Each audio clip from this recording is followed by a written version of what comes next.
السلام عليكم ورحمة الله وبركاته.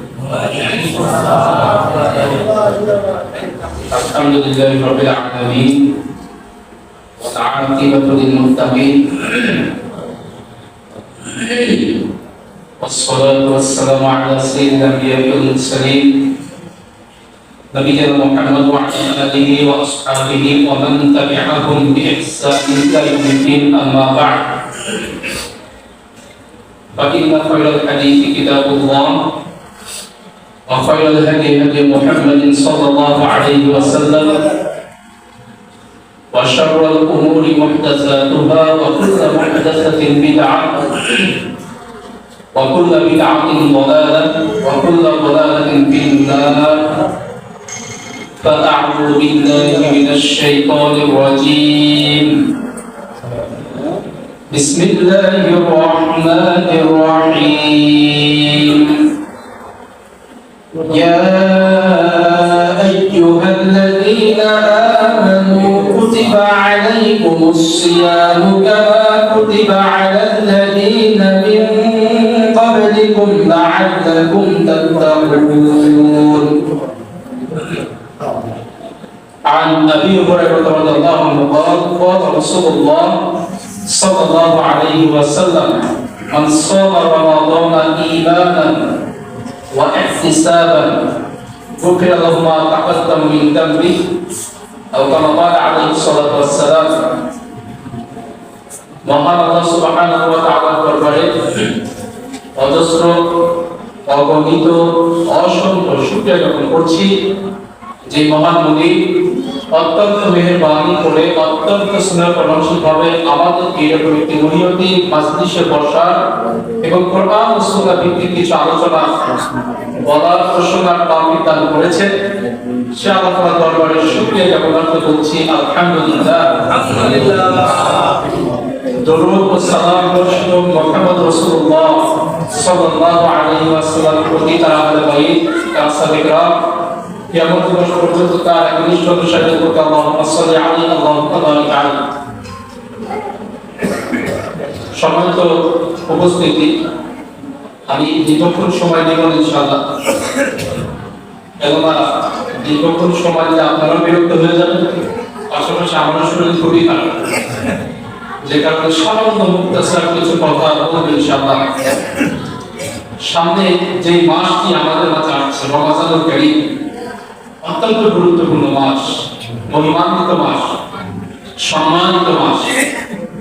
এই মাসের গুরুত্ব এতটাই বেশি, আল্লাহ সুবহানাহু ওয়া তাআলা তিনি কোরআনে অন্য কোনো মাসের নাম দেননি, এই মাসের নাম দিয়েছেন। আল্লাহ তাআলা বলেছেন শাহরু রমাদানাল্লাযী উনজিলা ফীহিল কুরআন। রমজান মাস তো সেই মাস যেই মাসে হচ্ছে কোরআন নাযিল হয়েছে। সুবহানাল্লাহ। সেই মাস আমাদের সামনে রয়েছে ইনশাআল্লাহ। এই মাসের দাম এত বেশি কেন? কারণ এই মাসে নাযিল হয়েছে কোরআন। কি নাযিল হয়েছে বলেন তো? প্রশ্ন করতেছে এজন্য যাতে আমরা একটু সজাগ থাকি, মনে থাকি। আমি যদি বলবো মানুষ এইটা বোঝানোর জন্য, যাতে আমরা একটু খেয়াল করতে পারি। তো এই মাস এত সম্মানিত হওয়ার কারণ হচ্ছে এই মাসে কি নাযিল হয়েছে? কোরআন। যেই রাত্রিতে নাযিল হয়েছে ওই রাতটার মান বেশি না কম? বেশি। কোন রাত? লাইলাতুল কদর। আল্লাহ তাআলা বলেছেন ইন্না আনসালনাহু ফি লাইলাতিল কদর। নিশ্চয়ই আমি কোরআনকে নাযিল করেছি হচ্ছে কদরের রাতে। তো যেই মাসে নাযিল হয়েছে সেই মাসের দামটা বেড়ে গেছে। যেই রাত্রিতে নাযিল হয়েছে ওই রাতের দাম এটা কত বেশি? খায়রুম মিন আলফি শাহর। 1000 রাত নয়, 1000 মাস নয়, বরং 1000 মাসের চাইতেও বেশি দাম। সুবহানাল্লাহ। যেই উম্মতের উপরে কোরআন নাযিল হয়েছে এই উম্মতের দাম বেশি না কম? ওই উম্মত হচ্ছে আমরা। সুবহানাল্লাহ। যেই মানুষটার উপরে কোরআন নাযিল হয়েছে তার দাম বেশি না কম? পৃথিবীর সমস্ত মানুষের চাইতে বেশি। সুবহানাল্লাহ। যে কোরআন কিনা যে জাতির উপরে নাযিল হয় ওই জাতির সম্মান সর্বশ্রেষ্ঠ জাতিতে পরিণত হয়ে যায়। যে মাসে নাযিল হয় ওই মাসের মান সমস্ত মাসের চাইতে বেশি হয়। যেই রাতে নাযিল হয় সেই রাতের দাম হাজার মাসের চাইতে বেশি। যে ব্যক্তির উপরে নাযিল হয়েছে ওই ব্যক্তির দাম পৃথিবীর সমস্ত মানুষের চাইতে বেশি হয়। এবার বলেন ওই কোরআন আমাদের শুদ্ধভাবে পড়ার দরকার আছে না? সবাই কি পড়তে পারি? এইটা হচ্ছে ঈমান আনার পরেই আগে খরচ কোরআনটাকে শুদ্ধ করতে হবে। ঈমান আনার পরেই আগে খরচ কি শুদ্ধ করা লাগে? কোরআন। কেননা হাদিসের মধ্যে এসেছে যে ইসলামের খুঁটি হচ্ছে পাঁচটা। কয়টা? এক নম্বর হচ্ছে আপনাকে আগে শাহাদাত পাঠ করতে হবে, ঈমান আনতে হবে। এরপর যেটা হচ্ছে নামাজ, সালাত। দুই নম্বর কি? সালাত। এই সালাত আদায় করতে গেলে কি লাগবে বলেন তো? কোরআন লাগবে। কোরআনটা শুদ্ধ করা দরকার না? আমরা কতজন আছি যে কোরআন শুদ্ধ করতে পারি? আমি আপনাদের সামনে কোনো ওয়াজ করতেছি না, ওয়াজ করার মতো ন্যূনতম যোগ্যতা আমার ভিতরে নাই। সামান্য কিছু মুক্তাসার কথা আমি ইনশাআল্লাহ শুনবো যাতে আমাদের জীবনটাতে সামনে আগামীতে কাজে লাগাতে পারি। রমাজানের দাম এত বেশি হয়েছে কোরআন নাযিলের কারণে। ওই কোরআন আপনারা কি শুদ্ধ করে করতে জানেন? কোন চলে চলে বল।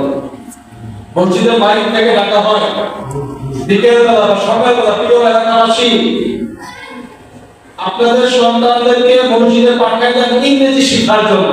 বলা হয় মসজিদের মাইক থেকে কি বলা হয়? প্রিয় এলাকাবাসী আপনাদের সন্তানদেরকে মসজিদে পাঠিয়ে দেন অঙ্ক শিক্ষার জন্য। বলা হয় না। কিন্তু আপনার আমার বাচ্চারা অঙ্ক ইংরেজি শিখে কিনা? শেখে না ভাই। শেখে বরং 500, 1000, 2000, 5000 টাকা দিয়ে হলেও শেখে। অন্তত শ্রেষ্ঠ কিতাব আল্লাহর কিতাব, আল্লাহর বাণী, আল্লাহর মুখের সরাসরি কথা, সুবহানাল্লাহ, এর থেকে দামি আর কি হতে পারে? আল্লাহ তাআলা বলেছেন লাউ আনসালনা হাযাল কুরআনা আলা জাবালিন লারাআইতাহু খাশিআন। এই কোরআনকে যদি নাযিল করা হতো কিসের উপরে? পাহাড়ের উপরে। পাহাড় বিপরীত হয়ে যেত। আল্লাহর ভয়ে, কোরআনের ভয়ে পাহাড় বিপরীত হয়ে গেছে। সেই কোরআন আমাদের উপরে নাযিল হয়েছে। মসজিদের মাইক থেকে ডাকা হয় প্রিয় এলাকাবাসী আপনার সন্তানদেরকে মসজিদে পাঠিয়ে দেন কোরআন শেখার জন্য। আপনি আমি হতভাগা নিজেও শিখি না, সন্তানকেও শিখবেন। যতটা বেশি গুরুত্ব অঙ্কের উপরে আছে, ইংরেজির উপরে আছে, যতটা বেশি গুরুত্ব ফিজিক্স, কেমিস্ট্রির উপরে আছে, এর ন্যূনতম গুরুত্ব শ্রেষ্ঠ কিতাব আল্লাহর কিতাব, আল্লাহর বাণী কোরআনের উপরে। আল্লাহ এটাই বলেছেন ওমা কদারুল্লাহ হাক্কা কদরি। আমার বান্দা আমার যথাযথ সম্মান দিতে পারে না। আরে আমি ইংরেজি এত বেশি মান দিয়েছি, অঙ্কের এত বেশি মান দিয়েছি, জেনারেল সাবজেক্টের এত বেশি মান দিয়েছি, কেন? কারণ সন্তান ইংরেজি শিখে বড় কোনো জায়গাতে অধিষ্ঠিত হবে, বড় কোনো চাকরি পাবে। এই জন্য সন্তান অঙ্ক শিখবে, সন্তান বিজ্ঞান শিখবে, বড় কোনো চাকরি পাবে। আর হাদিসের মধ্যে এসেছে কিয়ামতের দিন আল্লাহ তাআলা বলবেন বান্দা, জান্নাতীদেরকে বলবেন বান্দা দুনিয়াতে যেভাবে কোরআন তেলাওয়াত করতে ওইভাবে ধীরে ধীরে কোরআন তেলাওয়াত করতে করতে ওঠো, যেই জায়গাতে গিয়ে তোমার তেলাওয়াত থেমে যাবে ওইটাই তোমার জান্নাতে থাকার জায়গা। সুবহানাল্লাহ। তো দুনিয়ার এই চাকরি চাইতে জান্নাতের দাম বেশি না কম? বেশি। কোরআন শিখা লাগবে না ভাই? ইনশাআল্লাহ শিখা লাগবে না। কোনো লজ্জা করা যাবে না। এই যে রমজান মাস কোরআন নাযিলের মাস, আমার কথা কি বুঝতে পারছেন? রমজান মাস হচ্ছে কোরআন নাযিলের মাস। যদি কোরআন না জানেন আপনার এই মাসের কোনো দাম নাই, আপনার জন্য কোনো দাম নাই। যদি কোরআন পড়তে না পারেন আপনার রাতের নামাজের কোনো দাম নাই, আপনার সিয়ামের কোনো দাম নাই, আপনার কিয়ামের কোনো দাম নাই, আপনার ইফতারি খাওয়ানোর কোনো দাম নাই, কিচ্ছু দাম নাই যদি কোরআন আপনি শুদ্ধ করতে না পারেন। আগে কোরআনটা শুদ্ধ করি ভাই। আমরা তো দর্শন নিয়ে বাড়াবাড়ি করে সেটা আমার পরে আলোচনা আসবে। 8 টাকা না 20 টাকা আমাদের এই মারামারিটা বেশি না, কিন্তু কোরআন শুদ্ধ করতে হবে, এটা ফরজ।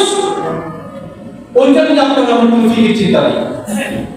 অথচ কবরে গেলে পরে প্রথমে প্রশ্ন করা হবে কয়টা ভাই একটু বলেন তো? তিনটা। এই তিনটা প্রশ্ন আমরা সবাই জানি না?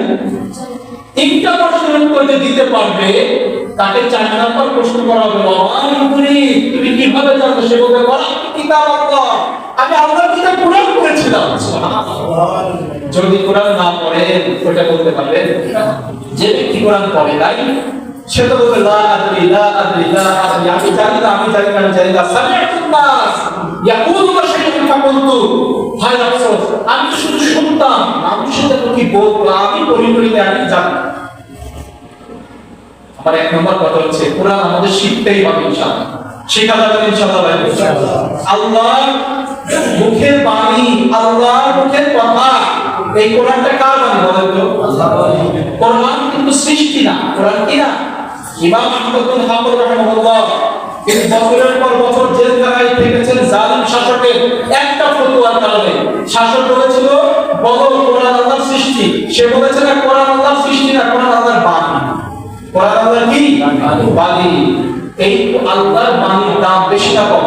অবশ্যই বেশি। এটা শিক্ষা করা দরকার বেশি না কম? বেশি। বেশি না? যদি মসজিদের ইমাম সাহেব হাফেজ সাহেবের কাছে 500 5000 50,000 টাকা দিয়ে হয় ভাই কোরআনটা শিখেন, নাহলে আপনার জীবনের 16 আনে বিকা হয়ে যাবে, কোনো দাম নাই। কোরআনটা শিখেন, কোরআনটার গুরুত্ব দেন। আজকে সকালবেলা যদি আপনি 1 পৃষ্ঠা কোরআন বাড়িতে বসে দেওয়ার পরে বের হন, যত টাকা বরকত পাবেন, আগামীকাল যদি 2 পৃষ্ঠা করে বের হন ইনশাআল্লাহ বরকত বেশি পাবেন। সুবহানাল্লাহ। কোরআনের দাম এত বেশি। এই কোরআনের সবচেয়ে বেশি দাম দিয়েছিল কারা বলেন? সাহাবায়ে কেরাম রাদিয়াল্লাহু তাআলা আনহুম আজমাইন। এজন্য তাদের দাম পৃথিবীতে সবচেয়ে বেশি। আমাদের দাম পৃথিবীতে কেন কম? কোরআনের দাম আমাদের কাছে কম। একজন মুসলিম যতটুকু সে কোরআন জানবে তার মর্যাদা তত বেশি বাড়বে। আজকে আমি 2-4 আয়াত জানি, আমি এই জায়গাতে বলছি, আমার কোনো কৃতিত্ব নাই, শুধুমাত্র কোরআন 2-1 আয়াত আমি মুখস্থ করেছি, এটাই তো আমি এটা বোঝাতে চাচ্ছি যে কোরআনের আপনি যতটুকু মর্যাদা দিবেন আল্লাহর কাছে আপনার ততটুকু মর্যাদা থাকবে। সুবহানাল্লাহ। এজন্য প্রিয় ভাইরা আসুন কোরআনটা শিখুন। এই রমজান মাস অবহেলায় অনেক রমজান পার করে দিলাম, এই রমজানটা যেন মিস না হয়, অন্তত এই রমজানে কোরআন শিখি। আপনি হয়তো বলতে পারেন যে আমি তো বয়স হয়ে গেছে, মনে থাকে না, আমি কিভাবে শুদ্ধভাবে উচ্চারণ করবো? আমি তো শুদ্ধ উচ্চারণগুলো মুখে আনতে পারি না। আপনি তাও চেষ্টা করে, হাদিসের মধ্যে আছে মুফাসসির বলেন যেই ব্যক্তি কিনা মুখে আটকে যায়, বেঁধে যায়, তারপরে কষ্ট করে কোরআন পড়তে চায়, আল্লাহ তাকে ডবল সওয়াব দেয়। সুবহানাল্লাহ। এই সওয়াব আমরা চাই না?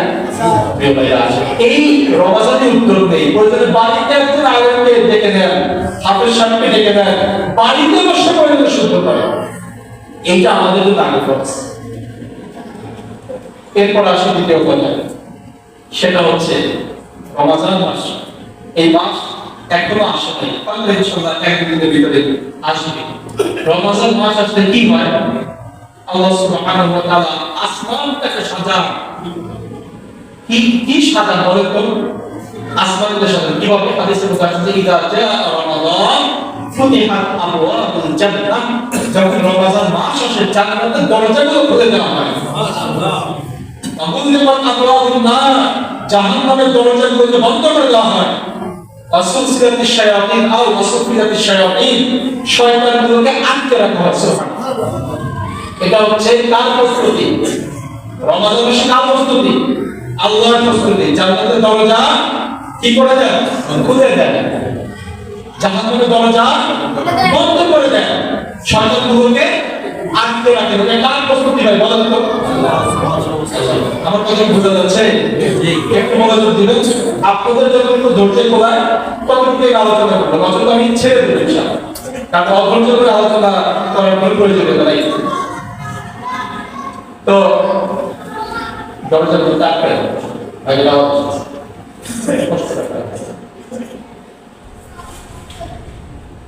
একটু মনোযোগ দিয়ে শুনুন, কারণ কথাগুলো তো আমার যা বলবো করে থেকে আশা করি বাইরে বলার চেষ্টা করবো না। তো এই যে আল্লাহ সুবহানাহু ওয়া তাআলা রমজান মাস আসলে তিনি জান্নাতের দরজাগুলো খুলে দেন, জাহান্নামের দরজাগুলো বন্ধ করে দেন, শয়তানগুলোকে আটকে রাখেন। এটা হচ্ছে কার প্রস্তুতি? আল্লাহর প্রস্তুতি। আমাদের প্রস্তুতি আছে। আমাদের প্রস্তুতিটা কি? আমাদের প্রস্তুতি হচ্ছে যারা নাটক সিনেমা বানায় তাদের প্রস্তুতি হচ্ছে রমজান মাস আসলে এই রোজার ঈদের জন্য কি নাটকটা বানানো যায়, সারা রোজার মাস ব্যাপী ওই প্রস্তুতি তারা এরপরে আমি সংক্ষেপ করছি আলোচনা। যারা মুদি দোকানদার আছে, আমাদের মুদি দোকানের ভাইরা তারা একটা বিশাল প্রস্তুতি দেয় যে কিভাবে রমজানে যেই দ্রব্যগুলো বেশি বেশি লাগে ওইগুলোকে গোদামজাত করে রাখা যায়। ছোলা, মুড়ি, বেসন এই জাতীয় তাদের চিনি কিভাবে গোদামজাত করে রাখা যায়, কারণ রমজান মাস আসলে তো দাম কি হবে? বাড়বে। তো দাম বাড়লে পরেই আমার ব্যবসাটা যাতে ভালো হয়, এটা হচ্ছে সবাই না, কিছু কিছু দোকানদারদের প্রস্তুতি। এরপরে আমাদের যারা কিনা বাজারের ব্যবসায়ীরা রয়েছে, কাপড়ের ব্যবসায়ী, তাদের প্রস্তুতি তো সবচেয়ে বেশি। রোজার মাস আসার 2 মাস আগে থেকে চিন্তা করে এইবার কার কার কাছ থেকে টাকা ধার করবো।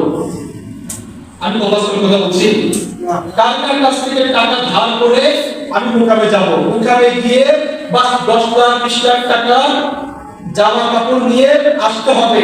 এই জামা কাপড় সারা রমজান মাস কবে বিক্রি করতে হবে, তাহাজ্জুদ ছুটে যান, তারাবি ছুটে যান, ঠিকমতো ইফতারি না হয়, ঠিকমতো সিয়ামটা না হয়, এই ব্যবসা করতে হবে। এটা হচ্ছে আমাদের দোকানদার ভাইদের এক্সেলি দোকানদার ভাইদের রোজা মাসে প্রস্তুতি। এবার আমাদের প্রস্তুতি আছে। আমাদের কি প্রস্তুতি জানেন? এই যে যে মুদি দোকানদার প্রস্তুতি নিল, সিনেমাওয়ালারা প্রস্তুতি নিল, এরপরে যারা জামা কাপড় বিক্রি করে তারা প্রস্তুতি নিল, এই সমস্ত প্রস্তুতিগুলো নিয়েছে কাদের জন্য? আমাদের জন্য। আমরা দোকানে গিয়ে ভিড় করবো, আমরা জামা কাপড় কিনতে গিয়ে ভিড় করবো, আমরা নাটক সিনেমা দেখাতে ভিড় করবো। আর মা বোনেরা যারা আছেন, মহিলারা কোয়া শুনতেছে, মা বললেন সুবহানাল্লাহ, রেসিপি নিয়ে তারা ব্যস্ত হয়ে যাবে। কি কি আইটেম তৈরি করা যায়, কোন কোন জামা আসছে এবার নতুন, কোন জামাটা কোন শাড়িটা কেনার জন্য স্বামীকে সারা মাস দৌড় করে রাখতে হয়। এটা হচ্ছে আমাদের প্রশ্ন। এবার যদি বুঝে থাকেন বলেন, রোজার মাস কি মার্কেটিং এর মাস? রোজার মাস কি খাওয়া দাওয়ার মাস? আমরা মার্কেটিং এর মাস বানাইছি। রোজার মাস নামটা শুনলেই যেন একটা ভয় চলে আসে, হায় হায় এইবার রোজার কত হাজার টাকা টাকা মার্কেটিং করা যায়। রোজার মাস আসলেই বাজারের একটা চিন্তা আসে, অথচ রোজার মাস হচ্ছে না খাওয়ার মাস। আমরা তো দিনের বেলা তো না খাই, রাতের বেলায় মাশাআল্লাহ সব খুশায়, যা দিনের বেলা না খেতে পারছি রাতের বেলায় সব কাঁচা কাপড় আদায় করে ফেলি। রোজার মাস খাওয়ার মাস না খাওয়ার মাস। এবার শুনবেন রোজার মাস কিসের মাস? নবী সাল্লাল্লাহু আলাইহি ওয়াসাল্লাম বলেছেন, রবিনা রাজুলি দাখালা আলাইহি রমাদান সুম্মা সালাত ক্বাবলা আন ইয়াগফিরা লাহু আও কামা ক্বালা আলাইহিস সালাম। নবী সাল্লাল্লাহু আলাইহি ওয়াসাল্লাম বলেছেন, যেই ব্যক্তি কিনা রোজার মাস পেল গুনাহগুলো মাফ করে দিতে পারলো না, ওই ব্যক্তি ধ্বংস হলো। নাউজুবিল্লাহ। এইরকম রোজার মাস আমাদের জীবনে 30-40টা অনেকে পাইছি না, গুনাহগুলো কি মাফ করে দিতে পারছি? গুনাহ কি মাফ হয়েছে? রমজান মাস হচ্ছে প্রিয় ভাইরা গুনাহ মাফ করার মাস, আল্লাহর কাছ থেকে ক্ষমা নেওয়ার মাস, আল্লাহর কাছ থেকে মাফ নেওয়ার মাস। রোজার মাসে যা আছে সবটাই গুনাহ মাফের জন্য। হাদিসের মধ্যে আসছে মুসাস্তা বলে, বুখারী হাদিস, মান সামা রমাদান ঈমানান ওয়া ইহতিসাবান গুফিরা লাহু মা তাকাদ্দামা মিন যামবিহি ওয়া মান ক্বামা রমাদান ঈমানান ওয়া ইহতিসাবান গুফিরা লাহু মা তাকাদ্দামা মিন যামবিহি ওয়া মান ক্বামা লাইলাতাল কদরি ঈমানান ওয়া ইহতিসাবান গুফিরা লাহু মা তাকাদ্দামা মিন যামবিহি আও কামা ক্বালা আলাইহিস সালাম। নবী সাল্লাল্লাহু আলাইহি ওয়াসাল্লাম বলেন, যে ব্যক্তি রমজান মাসে রোজা রাখবে ঈমানের সাথে সওয়াবের আশায়, তার আগে সব গুনাহ মাফ করে দেওয়া হবে। সুবহানাল্লাহ। যে ব্যক্তি রমজান মাসে রাতের বেলায় কিনা তারাবি নামাজ পড়বে ঈমানের সাথে সওয়াবের আশায়, তার আগে সব গুনাহ মাফ করে দেওয়া হবে। যে ব্যক্তি কিনা রমজান মাসে লাইলাতুল কদরের রাত্রিতে ইবাদত করবে, তারাবি তাহাজ্জুদ করবে, ঈমানের সাথে সওয়াবের আশায় তারা সব নামাজ পড়ে যাবে। সুবহানাল্লাহ। এই যে রমজান মাসে রোজা আছে, তারাবি আছে, লাইলাতুল কদর আছে, এই সব আগের গুনাহ মাফ করার বিষয় না। আমাদের কি গুনাহ মাফ হইছে মনে হয়? আমরা তো রোজার মাসে ঠিকই রোজা রাখি, সিয়াম পালন করি, তারাবি তো ঠিকই করি। লাইলাতুল কদর সেই 10 রাত্রি, ওই সেই 10 রাত্রিতে মনে হয় আমাদের পৃথিবীর সবচেয়ে বেশি ব্যস্ততা বেড়ে যায়। গুনাহ কি মাফ করে দিতে পারছি? রমজান মাস গুনাহ মাফ করার মাস। রোজার মাস আসার আগে আপনারা জানেন যে রোজার মাসের শয়তানগুলোকে আটকে রাখা হয়। শয়তানগুলোকে কি করা হয়? আটকে রাখা হয়। তারপরে শয়তান আমাদের উপরে কিছু কিছু বিচরণ করে, আগে থেকে ভিতরে দিয়ে যায় যে 8 টাকা 20 টাকা দিয়ে মারামারি করবে। 8 টাকাতে হাদিস আছে, 20 টাকাতে হাদিস আছে। তবে 20 টাকাতে হাদিস নিয়ে অনেকে মতামত দিয়েছে, কিন্তু নবী সাল্লাল্লাহু আলাইহি ওয়াসাল্লাম যে 20 টাকা আদায় করেছেন এটা কোনো হাদিসে নাই। তবে আগার 20 নিয়ে যে মারামারি করা লাগবে এটা কোনো হাদিসে নেই। কথা কি বুঝতে পারছি? সালাতুল লাইলি মাসনা মাসনা, রাতের নামাজ 2 রাকাত 2 রাকাত করে আপনি 4 টাকা আদায় করেন, সমস্যা নেই। আপনি 8 টাকা আদায় করেন, অসুবিধা নেই। ভালো লাগছে 10 টাকা আদায় করেন, অসুবিধা নেই। রাতের সালাত 2 রাকাত করে নবী সাল্লাল্লাহু আলাইহি ওয়াসাল্লাম হাদিস। সালাতুল লাইলি মাসনা মাসনা, শেখ ইসলাম ইবনে তাইমিয়া রাহিমাহুল্লাহ তিনি এই হাদিসটাকে এনেছেন এই জায়গায় কিয়ামুল লাইলে তাহাজ্জুদে তিনি তারাবি এই হাদিসটা এনেছেন। সালাতুল লাইলি মাসনা মাসনা, রাতের নামাজ 2 রাকাত করে। যখন তুমি সুবহে সাদিকের আশঙ্কা করো, ফজর হওয়ার আশঙ্কা করো, 1 রাকাত আদায় করে বেতের করে দাও, সবগুলোকে বেজল করে দাও। সুবহানাল্লাহ। তার মানে এই বিষয়ে হাদিস আছে, মারামারি হাদিস আছে, কর্মকাণ্ডী হাদিস আছে। আপনার ভালো লাগে আপনি 20 টাকা পড়েন, তার 20 মিনিটে পড়েন না ভাই। 20 টাকা 30 মিনিটে পড়লে 20 টাকা পাবেন না। 20 টাকা 30 মিনিটে পড়লেও 20 টাকা আদায় হবে না। 8 টাকা যদি 15 মিনিটে পড়েন তাও 8 টাকা আদায় হবে না। নবী সাল্লাল্লাহু আলাইহি ওয়াসাল্লাম রাতের নামাজে কোনো নির্দিষ্টতা করে দেন নাই, কিন্তু রাতের নামাজের সৌন্দর্যতা দিয়ে গেছেন। সাহাবী বলছেন তুমি জিজ্ঞাসা করো না নবী সাল্লাল্লাহু আলাইহি ওয়াসাল্লামের রাতের নামাজ কত বেশি সুন্দর ছিল, কত বেশি দীর্ঘ ছিল। আপনি 2 রাকাত আদায় করেন 20 মিনিট ভর, ওইটা আপনার তারাবি। অন্তত 10 মিনিট ভর আদায় করেন 2 রাকাত, ওইটা আপনার তারাবি হবে ভাই। তারাবির নামাজ 8 আর 20 এ মারামারি করার নামাজ আপনার যতটুকু তারাবি করেন না, কিন্তু সময় নিয়ে পড়েন, ধীরে সুস্থে পড়েন, তারতিলের সাথে পড়েন। আমাদের আমি অধিকাংশ মসজিদে, আমার যতগুলো মসজিদে নামাজ পড়া হচ্ছে অধিকাংশতে দেখেছি যে সমস্ত হাফেজ সাহেবরা কেরাত পড়েন একটা মানে বেশিরভাগই তাসবিহ সহকারে হয় না, তারতিলের সাথে হয় না। তারা কি পড়েন মাঝে মাঝে তারাই বুঝেন না যে আমি কি পড়ে যাচ্ছি। অথচ সুবহানাল্লাহ আপনারা যদি কিনা মক্কার তেলাওয়াত শোনেন, মদিনার তারাবির তেলাওয়াত শোনেন, স্পষ্ট তেলাওয়াত, প্রত্যেকটা হরফ আপনার কানে এসে বাড়ি বোঝা যাবে, তাই না? আপনি ওইভাবে তারাবি আদায় করেন। যেটা বলছিলাম, রমজান মাস হচ্ছে গুনাহ মাফ করার মাস। আপনাকে আমাকে এই টার্গেট রাখতে হবে, রমজান মাসে যত বেশি পারি জিকির আজকারে নিজেকে ব্যস্ত রাখুন, তর্কাতর্কিতে ব্যস্ত রাখুন। যে 20 টাকা করতেছে করুন, যে 8 টাকা করতেছে করুন, আমি পাল্লা থেকে বুঝাবো, কিন্তু তার সাথে তর্কে যদি আমার কতটা ব্যস্ত করবো। কারণ আল্লাহ তাআলা কি বলছেন, কু আনফুসাকুম ওয়া আহলিকুম নারা, তুমি আগে জাহান্নাম থেকে বাঁচো, তারপর তোমার পরিবারের বাঁচো। আগে আমি বাঁচি, তারপর আমার পরিবারের বাঁচাই, তারপরে আরেকজনকে বোঝাই, দিনের দিকে আমরা চেষ্টা করি। তবে এই বিষয়ে সামনে একটা আলোচনা আসবে ইনশাআল্লাহ। এখন বিষয় হচ্ছে যে আমাদের এই যে ইখতিলাফ গুলো আছে, মতানৈক্য গুলো আছে, এগুলো কি ফরজ নিয়ে না নফল নিয়ে? বলেন তো। প্রায় সবই কি নিয়ে? নফল নিয়ে। আপনি যদি নফল ইবাদত একবারেও না করেন, আপনার জন্য কি জান্নাত আছে? না। ফরজটা হচ্ছে ডিউটি, ফরজটা কি? ডিউটি। আর নফলটা কি? Over duty. নফলটা কি? Over duty. কেউ যদি নফল আদায় না করে, ওভার ডিউটি যদি কেউ না করে, তার কি মূল বেতন টাকা হয়? টাকা হয়। তবে নফলের দাম আছে। কি আছে? দাম আছে। এবার আমরা আলোচনা করবো যে ফরজ নফল কিভাবে আদায় করবো, সেটা একটু আলোচনা করি নাকি? এতক্ষণ পর্যন্ত যতটুকু আলোচনা হলো মোটামুটি একটু বোঝা গেছে? প্রিয় ভাইরা, রমজান মাসে আপনার আমার এক নম্বর দায়িত্ব হচ্ছে কি? শুদ্ধ করা। বলেন তো, কোরআন তেলাওয়াতটা শুদ্ধ করা ফরজ, আপনার আমার জন্য ফরজ। যদি আপনি কোরআন শুদ্ধভাবে করতে না পারেন, আপনার জন্য এই রোজার কোনো কিছু নাই। যদি কোরআন শুদ্ধ করে করতে না পারেন, আগে কোরআন শিখেন, আপনি শেখানো শুরু করেন, আজকে থেকে শিখেন, কালকে থেকে শিখেন, আর কাল বিলম্ব করেন। আল্লাহর কালাম যেটা আপনার নামাজে দরকার হয়, যেটা কিনা প্রত্যেক সূরাতে, সূরা ফাতিহার ক্ষেত্রে দরকার হয়, তেলাওয়াতের ক্ষেত্রে দরকার হয়, আপনি কেন সেটা শুদ্ধ রাখবেন? এটাকে আমি শুদ্ধ করব। এবার আমার দ্বিতীয় পয়েন্ট আলোচনা ইনশাআল্লাহ, সেটা হচ্ছে আমরা জানি যে আমাদের নবী হচ্ছেন মুহাম্মদ রাসূলুল্লাহ সাল্লাল্লাহু আলাইহি ওয়াসাল্লাম। তিনি যেই রাস্তাটা দিয়ে গিয়েছেন আমাদের জন্য, এই রাস্তাটাকে বলা হচ্ছে সুন্নাহ। কি বলে বলেন তো? সুন্নাহ। সুন্নাহ এক কথা। সুন্নাত মানে কি? আমরা দেখে মনে করি যে এই যে ফরজ নামাজের পরে দুই রাকাত নামাজ পড়লাম, এটা হচ্ছে সুন্নাত। না, এটাকে সুন্নাত বলে না, এটা নফল। এটা কি? নফল। সমস্ত ইবাদত হয় দুই প্রকার। কয় প্রকার বলেন তো? হয় ফরজ, নয় নফল।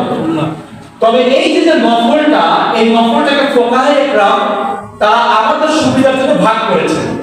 যেই নফলটাকে নবী সাল্লাল্লাহু আলাইহি ওয়াসাল্লাম ফরজের পরে বেশি গুরুত্ব দিতেন, ওইটাকে ফুকাহায়ে ইকরাম নাম দিয়েছেন সুন্নতে মুআক্কাদা। যেটাকে তার থেকে কম গুরুত্ব দিতেন, সেটাকে দিয়েছেন সুন্নতে গায়রে মুআক্কাদা। এভাবে নামকরণ করেছেন। তবে এই নামাজগুলো, এই ইবাদতগুলো কি? নফল। ইবাদত হয় দুই ধরনের, হয় ফরজ, নয় কি? নফল। এই নফলের ভিতরে কিছু ভাগ আছে, কোনটার গুরুত্ব বেশি, কোনটার গুরুত্ব কম। এই যে ফরজ আর নফল ইবাদত, এটা তো ইবাদতের শ্রেণী বুঝলাম, কিন্তু সুন্নাত মানে কি? হচ্ছে রাস্তা, তরিকা। তিনি যেই তরিকায় ইবাদত করেছেন, এইটাকে বলা হচ্ছে সুন্নাত। এটাকে কি বলে বলেন তো? সুন্নাত। আমি যে প্রশ্ন করি, আপনার বিরক্ত হচ্ছেন? না, একটু জবাব দিলে মনে হবে যে শুনতেছেন। এই জন্য আমি খুব বেশি পণ্ডিত না, আমরা একসাথে বুঝবো ইনশাআল্লাহ। আপনারা বুঝেন, জাস্ট আমি একটু মনে করাই দেব। তো এই সুন্নাত মানে হচ্ছে নবী সাল্লাল্লাহু আলাইহি ওয়াসাল্লামের রাস্তা। নবী সাল্লাল্লাহু আলাইহি ওয়াসাল্লামের রাস্তা, তিনি যেই রাস্তায় ইবাদত করেছেন, এইটাকে শরীয়তের পরিভাষায় বলা হচ্ছে সুন্নাত। কি বলে? সুন্নাত বা সুন্নাহ। এই সুন্নাত বুঝার ব্যাকরণ আছে। কি আছে ভাই বলেন তো? ব্যাকরণ আছে। যে কোনো ভাষা বুঝতে চাইলে ব্যাকরণ লাগে না? ইংরেজি গ্রামার, বাংলা ব্যাকরণ, তাই না? আরবি ব্যাকরণ, ব্যাকরণ আছে না? সুন্নাত বুঝার ব্যাকরণ আছে। সুন্নাত বুঝার কি আছে? ব্যাকরণ আছে। আমি সামান্য সুন্নাত বুঝার ব্যাকরণ থেকে তিনটা চারটা আলোচনা করে আজকের আলোচনা শেষ করতে চাই। সুন্নাত বুঝার ব্যাকরণ, এক নাম্বার হচ্ছে সংখ্যা ভিত্তিক সুন্নাত। কি ভিত্তিক সুন্নাত? সবাই বলেন তো, কি ভিত্তিক সুন্নাত? সংখ্যা ভিত্তিক সুন্নাত। দুই নাম্বার হচ্ছে আপনার সময় ভিত্তিক সুন্নাত। কি ভিত্তিক সুন্নাত? সময় ভিত্তিক সুন্নাত। তিন নাম্বার হচ্ছে আপনার দিবস ভিত্তিক সুন্নাত। কি ভিত্তিক সুন্নাত? দিবস ভিত্তিক সুন্নাত। চার নাম্বার হচ্ছে আপনার বস্তু ভিত্তিক সুন্নাত। কি সুন্নাত? বস্তু ভিত্তিক সুন্নাত। এই চারটি আজকে ইনশাআল্লাহ আলোচনা করব, আর দুটো আলোচনা করব। এক নাম্বার সংখ্যা ভিত্তিক সুন্নাত। কি ভিত্তিক সুন্নাত? সংখ্যা ভিত্তিক। সংখ্যা ভিত্তিক সুন্নাত বলতে বোঝায় ইসলামের যে ইবাদতের যেই সংখ্যা মুহাম্মদ রাসূলুল্লাহ সাল্লাল্লাহু আলাইহি ওয়াসাল্লাম নির্ধারণ করেছেন, আপনি আমি ইচ্ছা করলে ওই সংখ্যা থেকে বাড়াইতেও পারবো না, কমাইতেও পারবো না। এটা হচ্ছে কি ভিত্তিক সুন্নাত? সংখ্যা ভিত্তিক সুন্নাত। যেমন মাগরিবের ফরজ নামাজ পড়েন এই তিন রাকাতের কথা কি কোরআন আছে? কোরআন আছে? আছে কোথায়? হাদিসে। নবী সাল্লাল্লাহু আলাইহি ওয়াসাল্লাম বলেছেন কয় রাকাত? তিন রাকাত। মাগরিবের নামাজ পড়াটা কি? ফরজ। কিন্তু মাগরিবের ফরজ যে নামাজটা রয়েছে ওটা কয় রাকাত? তিন রাকাত। আপনি যদি মনে করেন যে এই তিন রাকাত ফরজ নামাজ পড়তেছি, আমার যদি একটু ভুল হয়ে যায়, সতর্কতাবশত এক রাকাত বেশি আদায় করব, নামাজ কি একটু বেশি হবে? না, নামাজ কি হবে? নষ্ট হয়ে যাবে। আপনি যদি মনে করেন আজকে শরীরটা খুব ক্লান্ত লাগছে, আমি তো একেবারে বাড়ি ঘর থেকে শুরু করে এই পর্যন্ত 3 রাকাত মাগরিবের ফরজ করছি, আজকে 2 রাকাত করি, 1 রাকাত পড়ব না, নামাজ কি 60% হবে? না। কি হবে? বাকি হয়ে যাবে। এটাই নবী সাল্লাল্লাহু আলাইহি ওয়াসাল্লাম বলেছেন, মান আমিলা আমালান লাইসা আলাইহি আমরুনা ফাহুয়া রাদ্দুন। কেউ যদি এমন কোনো আমল করে যে আমলের মধ্যে আমার কোনো নির্দেশ নাই, ওই আমল বাতিল আমল। কি আমল? বাতিল। এটা হচ্ছে সুন্নাত বুঝার ব্যাকরণ। আপনারা যদি সুন্নাতটা বুঝতে পারেন, আপনার আমার ভিতরে কিছু নিয়ে মারামারি হওয়ার কোনো সম্ভাবনা নাই।